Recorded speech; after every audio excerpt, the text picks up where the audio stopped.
अगर सपनों की कोई दुनिया होती तो क्या वो पाकिस्तान के ख्वाबों जैसी होती? हाँ, मतलब गाल फटे तो फटे पर नवाबी ना घटे। गजब है पाकिस्तान भाई साहब। देखिए, डॉगी की दुम अगर टेढ़ी है तो वो टेढ़ी ही रहती है, उसे आप सीधी नहीं कर सकते। ये कहावत बनाई ही पाकिस्तान के लिए गई है। पाकिस्तान के जो है वो चुपके से यूएसए पहुंचे, गिड़गिड़ाए, उनके पैर पकड़े, उनके पांव पकड़े कि भैया कुछ भी करो, इस बार सीज फायर करवा दो भैया, कसम है हमें अल्लाह की, हम कभी जिंदगी में, कभी अपनी पूरी जिंदगी में गलती नहीं करेंगे, भारत के आसपास भी नहीं मंडलाएंगे। तीसरी कंट्री ने, यूएस ने इंटरवीन किया है कि छोड़ो छोड़ो छोड़ो, चलो बात करो। ये सीज फायर है, युद्ध विराम है, लड़ाई वॉर नहीं खत्म हुआ। अगर कल इंडियन आर्मी, इंडियन नेवी और इंडियन एयर फोर्सेस चाहते, और पूरी जिम्मेदारी से बोल रहा हूं, टू टेक ओवर रावलपिंडी, वो कर सकते थे। टू टेक ओवर इस्लामाबाद, वो भी कर सकते थे। पाकिस्तान की फौज और वहां के नेताओं ने डोनाल्ड ट्रंप के पैरों में गिर कर, नाक रगड़ कर भारत के साथ सीज फायर कर लिया है। पाकिस्तान का प्रधानमंत्री थैंक यू कह रहा है दुनिया को कि थैंक यू चीन, thank you Russia, thank you Donald साहब, थैंक यू।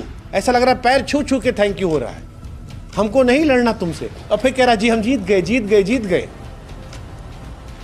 क्या वाकई में हकीकत से कोई वास्ता है? अब सांप को भी दूध पिलाते हो, फिर भी उसकी फितरत में डसना होता है। एंड आई थिंक हम इससे पहले भी देख चुके हैं। लेकिन ये छोटी मोटी जो पिचकारियां लग रही थी पाकिस्तान को, ये अगर थोड़े दिन चलती ना तो पाकिस्तान कंप्लीटली खुद ही मर जाता। मतलब 24 घंटे पहले पाकिस्तान अमेरिका का पैर दबा रहा था कि पापा पैसा दे दो, घर में दाल चावल नहीं खाने को। $1 बिलियन जो है वो पैसा मांग लिया। उसके बाद फिर कहा पापा बहुत मार रहा है इंडिया, घर में घुस के मार रहा है इंडिया, प्लीज रोक लो, आप तो बड़े आदमी हो, आप बोलोगे तो शायद मान जाए वो। जैसे तैसे फिर इंडिया के पास भी आया, प्लीज छोड़ दीजिए, गलती हो गई, अपने तो अपने होते हैं। और जब सीज फायर हो गया तो पाकिस्तान ने अपने मुल्क में पटाखे छोड़ना शुरू कर दिया। मतलब शहबाज शरीफ का बयान सुन के ऐसा लग रहा था कि वो जंग जीत कर आए हैं, हिंदुस्तान से जंग जीत ली उन्होंने। आय हाय, क्या शब्दों का चयन था, क्या अंदाज था। और पाकिस्तान के शहरों में लोग पटाखे फोड़ रहे थे। मतलब क्रिकेट में पाकिस्तान भले ही कभी विन कभी लन होता है, लेकिन वो पाकिस्तान जो 1947 से लेकर 2025 तक भारत से युद्ध में खाली लन कर रहा है, वो आज विन वाला जश्न मना रहा है। ऐसा लगा जैसे क्या जीत लिया है। ओ हो। हमको तो एक पल की लगा कि क्या ये जिंदा रहने की खुशी है कि हिंदुस्तान से जंग जो है वो उसमें बच गए। मतलब हार कर जीतने का एंजॉय करना, उफ, ये वाली कला जो है ये पाकिस्तान से आज हमने सीखा, जहां पर हकीकत को झूठ का झुंझुना थमाकर मौज लिया आता है। एक ऐसी सपनों की दुनिया बनाई गई जहां पर शर्मिंदगी को शान और फजीहत को फक्र में बदला गया। कमाल की दुनिया भाई साहब, मजा आ गया। मतलब हकीकत और ख्वाब का फर्क जो है वो पाकिस्तान के अंदर मिट गया है और वो जीत के जश्न मनाए जा रहे हैं। अद्भुत है। अब मतलब हमको तो वही लगा कि भगवान गरीबी दे दे, लेकिन ऐसी वाली गलतफहमी मत दे। वैसे पाकिस्तान के लोगों को गलतफहमी में जीने का मजा आता है, आज से नहीं, इतिहास पुराना है। आप कोई भी युद्ध उठा लीजिए, आप पाकिस्तान में किसी के मुंह पे माइक लगाइए, पूछिए भैया 47 में जो युद्ध हुआ था कौन जीता था, वो कहेगा पाकिस्तान। पूछिए 65 में कौन जीता था, कहेगा पाकिस्तान। पूछिए 71 में कौन जीता था, कहेगा पाकिस्तान। पूछिए 99 में कौन जीता, कहेगा पाकिस्तान। अब पाकिस्तान जीता था तो क्या उसके पास? कश्मीर 70% हमारे पास। शिमला समझौता हमने किया। कैसे किया? लाहौर में घुस के मारा था, उसके बाद किया। 93,000 सैनिक जो है तुम्हारे हमने बैठाए थे। करगिल में हमने तुमको घदेड़ के मारा, जिस हिस्से में तुम कब्जा करने आए थे वो हमारे पास है। जिस सियाचिन में तुम बैठे थे वहां से ऑपरेशन मेघदूत से तुमको हमने लात मार के हटाया। लेकिन पाकिस्तान ने पूछ लीजिए, कहेंगे नहीं भाई साहब, जीते तो हम ही हैं, भारत कहां जीता है आज तक। ऐसे ही कहानी ऑपरेशन सिंदूर को लेकर है। इस बार भी उन्होंने गाना गाना शुरू कर दिया। 2019 में भी यही किया था। इंडिया ने जब पाकिस्तान के F-16 लड़ाकू विमान को गिरा दिया था और अभिनंदन को पाकिस्तान से शान से वापस बुला लिया था, तो पाकिस्तानी उसी में खुश थे कि जी चाय चाय चाय चाय चाय। अरे किसी ने उनको बताया क्यों नहीं कि भाई तुम्हारी संसद में कहा गया था कि बाजवा साहब के पैर कांप रहे थे, इमरान साहब की जो है वो फट के फ्लावर हो गई थी और वो कह रहे थे अल्लाह के वास्ते छोड़ दो, वरना हिंदुस्तान धुआं धुआं कर देगा। या जैश ए मोहम्मद के 14 लोगों को उड़ा दिया, अब एक परिवार के। आपका प्रधानमंत्री कह रहा है कि तमाम फौजी शहीद हो गए, आपके एयरबेस में स्विमिंग पूल वाला गड्ढा बना दिया। काहे का जश्न मना रहे? जश्न किस चीज का?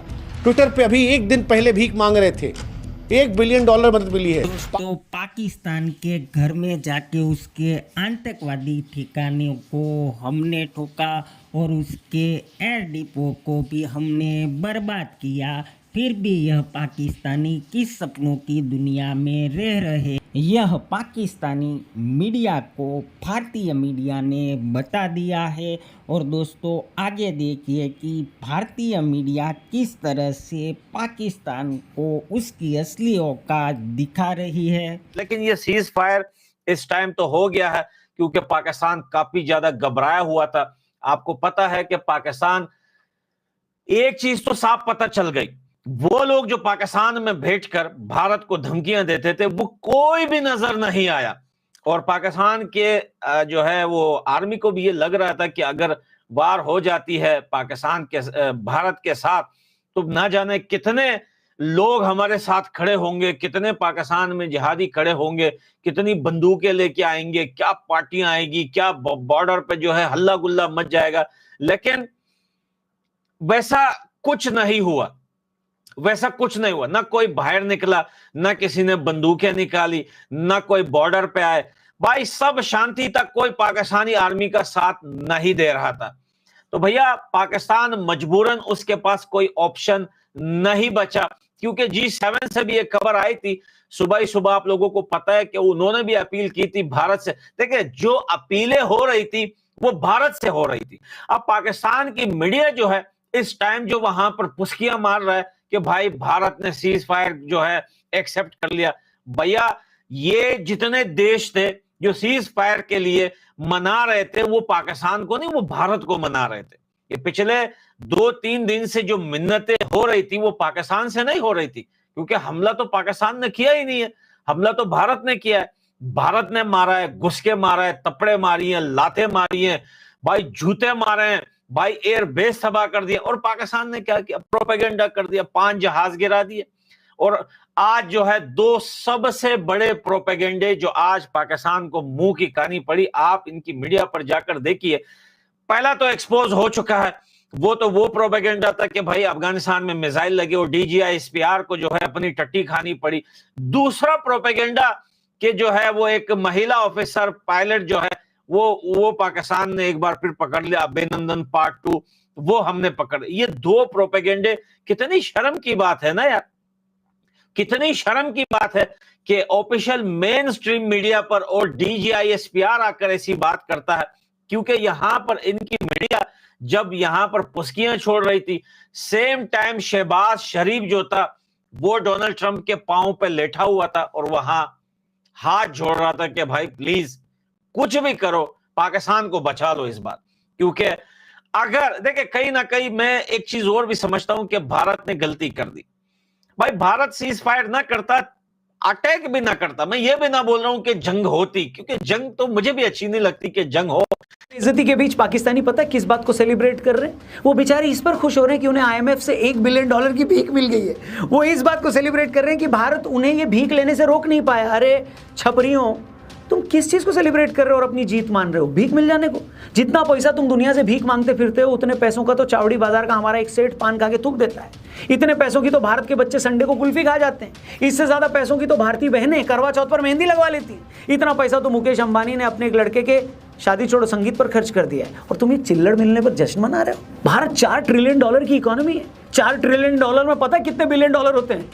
इतना ही बड़ा भारत का शेयर मार्केट है और तुम भारत को चिढ़ा रहे हो कि तुम्हें $1 बिलियन कहीं से भीख में मिल गया। Come on. डॉगी की वो पूंछ है जिसे पाइप में डाल दोगे पाइप टेढ़ा होगा, पूंछ सीधी नहीं होगी। इसलिए पाकिस्तान सुधर जाए इसकी उम्मीद न मुझे है और देश को भी उम्मीद बहुत कम है। अभी भी इंडिया हाई अलर्ट पे रहेगा, शायद पाकिस्तान भी रहेगा। सो आपको ये भी फैक्टर इन करना पड़ेगा, बिकॉज पहले राउंड ऑफ बातचीत DGMOs में वो परसों होनी है, मंगलवार। सरकारों की कब होगी, जैसे डोनाल्ड ट्रंप ने कहा या US से आया कि दोनों प्राइम मिनिस्टर्स या सरकारें एक न्यूट्रल कंट्री में, तीसरे मुल्क में जाके हाइब्रिड जिसे कहते हैं, हाइब्रिड डिस्कशन भी करेंगे अपने मुद्दों को लेकर। आई थिंक इंडिया का एक बड़ा स्ट्रांग स्टांस रहा है, और मुझे नहीं लगता कि चलो जी पप्पी चप्पी ले लो, चलो ठीक हो गया ठीक हो गया। आई एम सॉरी, मैं नहीं उनमें से, उन लोगों में से नहीं हूं जो ये चाहता हो कि यार खून की नदियां बहे, लड़ाइयां हों, जंगें हों। बट जंग का एक उसूल होता है, एक इंसान को हारना पड़ता है, एक को जीतना पड़ता है। बीच में छोड़ दोगे ना तो कभी आप अंजाम तक नहीं पहुंच पाते हो, क्योंकि अब सांप को भी दूध पिलाते हो फिर भी उसकी फितरत में डसना होता है। एंड आई थिंक हम इससे पहले भी देख चुके हैं। मैं चाहूंगा क्लोजर, हमारी सरकार भी शायद चाहेगी क्लोजर, जो जाने गई थी हमारी, उनके परिवार भी चाहेंगे क्लोजर, आधे में नहीं।